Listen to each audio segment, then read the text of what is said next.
yego ninde wari wamuzaye kwishura inzu byamucanze akabona Imana ikoresheje umuntu arayamuha nyumba na Katonda nakoze somo tunaje namusasulira nyumba oyo ye Mukama umukuvuga urira mogamba haleluya bene data Mukama yabazwa boganda kuri kose haleluya uyu munsi nabonye Imana oralero nalabye Mukama nyamara naye naregesuresha gutya nenga ye musajja wango musumba murabizi ndi muremure sibyo naregesi muremure w'inzobe ariko ngo yabonye Imana tubonera muri bene data Mukama tumurabira mu baganga Imana iri muri nje Mukama babanga ari mu musumba basha kugaragara Imana asobora kurabikamo bakatu kandi nabasha kugira umumaro bene atera nakora umugazi nabero abateranye be abakumwanyo rwale forije uyu munsi abangarizo rwale umenye Imana mutegereka Imana iri muri wowe Katonda bera nawe muri yo nawe bere mu bakubone Imana amen haleluya haleluya haleluya bakubone Imana mwana nyoba kulabe mu Katonda ariko nundi nayera hari igihe uvuga ngo nahuye n'umusangwa waloga ati rero kuruno nasisinkanye musangwa kubera iki olwaki wahuye n'umuntu uri mu musangwa wasansikanye omuntu oyo ng'alimu omusangwa akakubera dayimoni nsa omuntu oyo nakuvukira obuzima agasiranya ubuzima bwawe nasiranya amagenda go n'abasengeye mu izina abasabidde mu linnya lya Imana iguhuza n'umuntu uri n'Imana akusisikanye Imana iguhuza n'umuntu uri mu mwuka wawe Imana iguhuza n'umuntu k'ubuzima Mukama akusisikanye omuntu haleluya haleluya haleluya ibibazo turimo ebizibu oluusi bye tulimu ibyinshi twabishizwemo n'abo twahuye nabo oluusi ababituteekamu abetwasisikana be babituteekamu twahuye n'abagabo twasisikana n'abasajja badafite Imana muri bo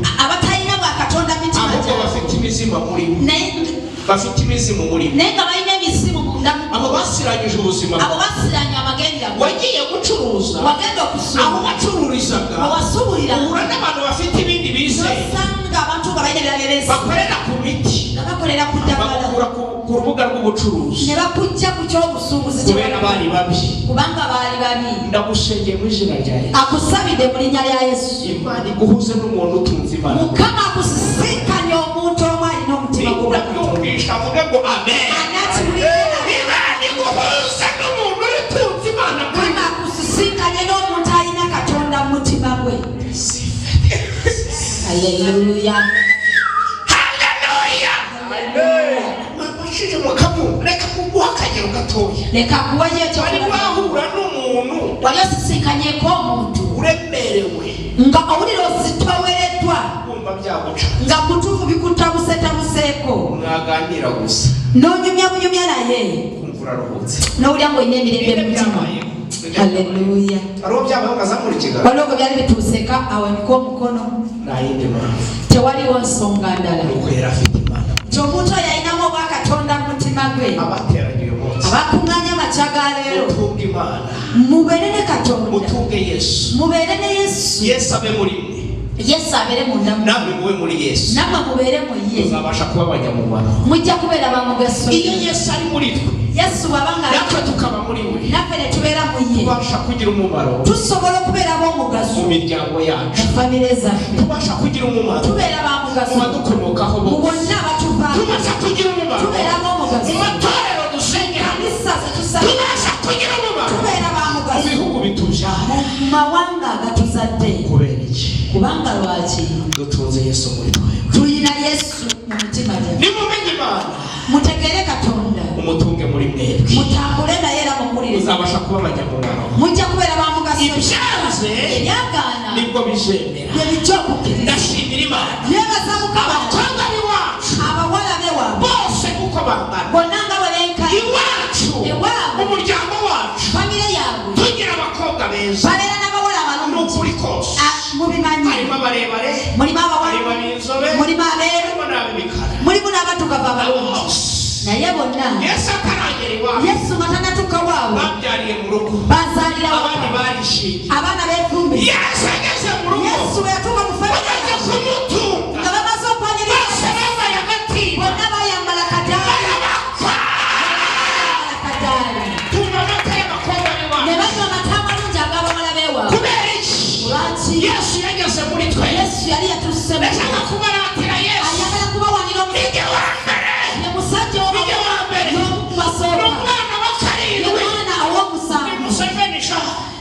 namba musanvu ono ye Museveni mugambe baratire Yesu mugambi na bawani wa musajja Yesu. Hallelujah, hallelujah. Amen, amen. Ono ye Museveni wa Yesu. Amen. Omusajja Yesu n'umwana mwiza. Yesu musajja mulungi nnyo. Hallelujah. Okutegeera Yesu bizahindura amateeka y'ubuzima. bijja kukyusa endagaano ze. Okutegeera Yesu bijja kukyusa obujjajjaawo. Nubwo wavutse nabi, newankubadde wazaalibwa bubi, nubwo wakuze nabi, newankubadde wakula bubi, nubwo waleswa nabi, newankubadde walera ariko n'omenya Yesu, naye bw'onootegeera Yesu amateeka azahinduka. amateeka gajja kukyuka. Umuntu mubyumvise n'avuga ngo amen sha. Mutoma kuwetereka kambe amen. Ariko wangu ufite amazi ari hehera, umuntu ufite amazi ari he ngomba baratire Yesu. Oli omuntu aletanga ku mazzi wanaaliwa. Leka akubulire. Nari umwana wa karindwi. Oyo mwana namba musanve Abo waabo. bose abambanjirije. Mwabo bonna abaso. No kwa data wa. Ne watata Ije buto. wa mbere. Yeyeka. Wabanje kwambara impeta. Yeyesoko kwambala empeta mu kanisa. Imirimo Yesu akora. Ku mirimo Yesu gy'akola.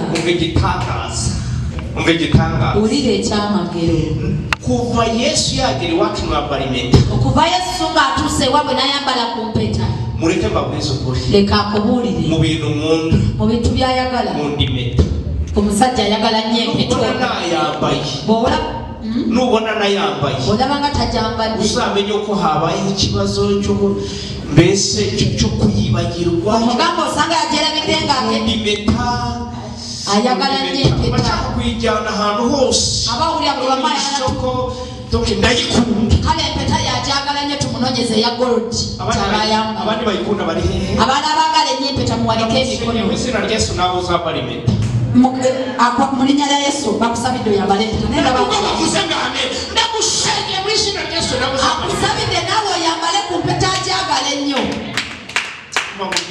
Noneho ikintu gitangaje, ekintu ekisinga okwewuunyisa, ab'iwacu abeewaabwe mu famire n'abali barabyariye iwacu n'abali bazaalira ku lujja n'abali barijyanye n'abali bajefumbiza bamaze kumenya Kristo, nga bamaze okutegeera omusajja Kristo, twarasenze twasaba duca karande ne bakutula n'abo bose n'abo bonna bakoze amakwe bagiye mu rusengero barabashingira bonna bakola embaga ne bagenda mu kanisa ne babasabira ne bakola imirimo ya Yesu. emirimo gya Yesu. Iyo twumvise ijambo ry'Imana bwe tuwulira ekigambo kya Katonda tukizera era ne twesiga tugashyira mu bikorwa tukaryumva era ne tuteeka mu bikolwa bye batukana tubasha kuba abanyamumaro. tubeera b'omugaso. Mwifurije kumenya Yesu by'ukuri. Akwagaliza okumanya Yesu eby'amazima. Ibyo by'iwanyu byanze, ebyo eby'ewammwe byagaana, ndashaka kukwizeza ngo bizemera. ayagala kugamba nti bijja kukkiriza mu linnya lya Yesu. Ni Yesu uhindura amateka. Yesu yakyusa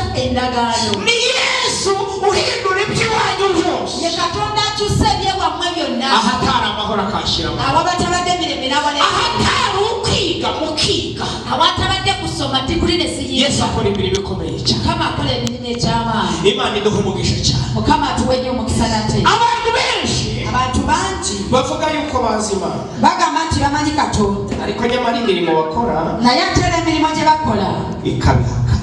ate emirimu gye bakola ne giwakana nti Katonda tebamumanyi. Twese navuze ngo ninduza Imana. Ffenna wano yabuuzizza ani amanyi Katonda? Tujye gusoma Bibiliya. Ninduza Imana. Ani amanyi Katonda? Ninduza Imana muri twebwe. Ani amanyi Katonda? Turebe ninduza Imana. Ani amanyi Katonda? Turi ku ijambo rivuga kumenya Imana. Tuli ku kigambo ekigamba nti okutegeera Katonda. Ijambo ry'Imana ni umunzani. Ekigambo kya Katonda minzaani. Ijambo ry'Imana ni indorerwamo. Ninduza Imana. Ekigambo kya Katonda mmira. Oba ndabirwamu. Ozima. Omanyi Katonda. Uzi Yesu. Omanyi Yesu. Uzi Yesu. Omanyi Yesu. Fatira Bibiliya usomereho ubutumwa bwiza bwanditswe uko bwanditswe na Matayo ibice 7. Matayo ibice 7, Matayo 7. Turebe ni bande bazi Imana. Matayo 7. Ese ninduza Imana. Nabasenga cyane nibo bazi Imana. Abasaba nnyo be bategeera Katonda. Matayo 7:15. Matayo 7:15. Matayo ibice 7 umurongo wa 15. Turebe ese ni bande bazima. Tubona abantu benshi basenga, tubona abantu banje abasaba, tubona abantu benshi bahanura, tubona abantu banje bakora ubutaka, tubona abantu benshi bagaragaza yuko basima, tubona abantu banje baragati ko ariko ni ubuzima nebo bo manyika ese abasenga bose basima, bona abasaba bona bamanyika, ababwiriza bose basima, bona bamurira, abaririmba bose basima, bona abayimba bona bamanyika, turebe ni bande basima, turabe bana bamanyika uko Yesu yavuze, urira Yesu bwe yagamba abo Ruganda arabari hafi, uwo Ruganda mwirinde abahanuzi b'ibinyoma bazaho muri basa n'intama ariko imbere ari amasega aryana. Ayi wangi nyamo wangi sebo umva abazi Imana twabamenyera ku 15 abamanyika tuza bategera ku kinyoro 15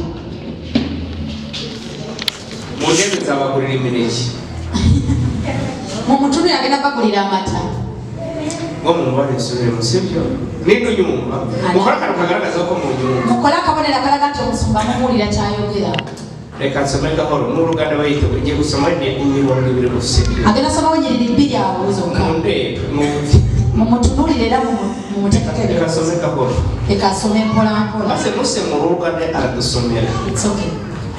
Mwirinde abahanuzi b'ibinyoma bazaho muri basa n'intama ariko imbere ari amasega aryana. Umva 15 mu nyumve rero muzabamenye